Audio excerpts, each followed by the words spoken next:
Hi, it's Alexandra from the Middlesized Garden YouTube channel and blog, and today I'm in a beautiful English country garden attached to an old farmhouse looking at how to work summer garden colour.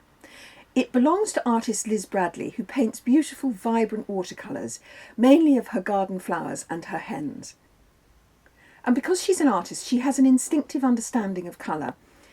And I think we can all learn from looking at how she's worked colour in her garden and how that ties in with colour theory.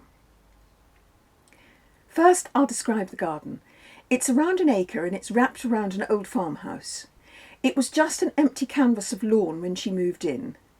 Now she's divided it up with large borders. She has one large border near the house and another which divides the area that has the hen house and veg patch from the main garden.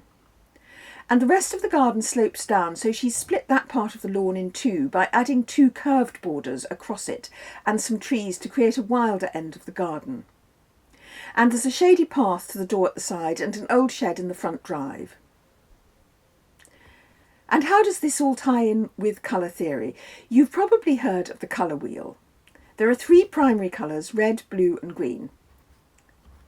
I know that when I was a child we were told that the three primary colours were red, blue and yellow, but actually there's probably an explanation somewhere, but it doesn't make much difference to those of us who are just planning our summer garden colour. Secondary colours are made by mixing two primary colours together.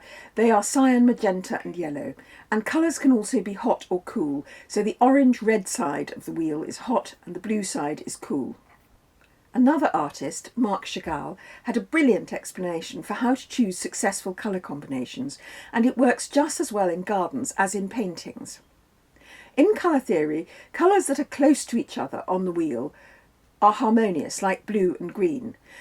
Chagall calls these friends. Now, the idea is that friends work well together, they sit well together. The colours opposite each other on the wheel, such as yellow and purple, contrast with each other. They're called complementary. Each has qualities that the other does not. And Chagall calls these contrasting colours lovers, because they create high drama and they can look fantastic, but if you've got too many of them, they can all end up shouting at each other. The friends and lovers theory is also really helpful when you're thinking about whether you need more colour in your summer border, because actually maybe you need less colour, maybe it would be better with less or more. After all, you can have lots of friends, you can have lots of harmonious colours, but life gets a bit difficult if you have too many lovers, particularly if they're all in the same bed at once. So in colour theory, keep your lovers away from each other, even in the garden. But on the other hand, if a border is looking a bit dull, maybe you need to pep it up by adding a lover in there, or a clump of contrasting colour. It's also important to remember in gardens that green is a colour. I think we fall into the trap of thinking that the colour comes from our flowers, but actually green is the dominant colour in every garden. And in colour theory, it's generally considered that the ideal number of colours is 3. So in a flower border, one of those colours is green. So when you're trying to decide if you've got too many friends or too many lovers in your flower borders, look at a patch of border and ask yourself whether actually you're counting the green.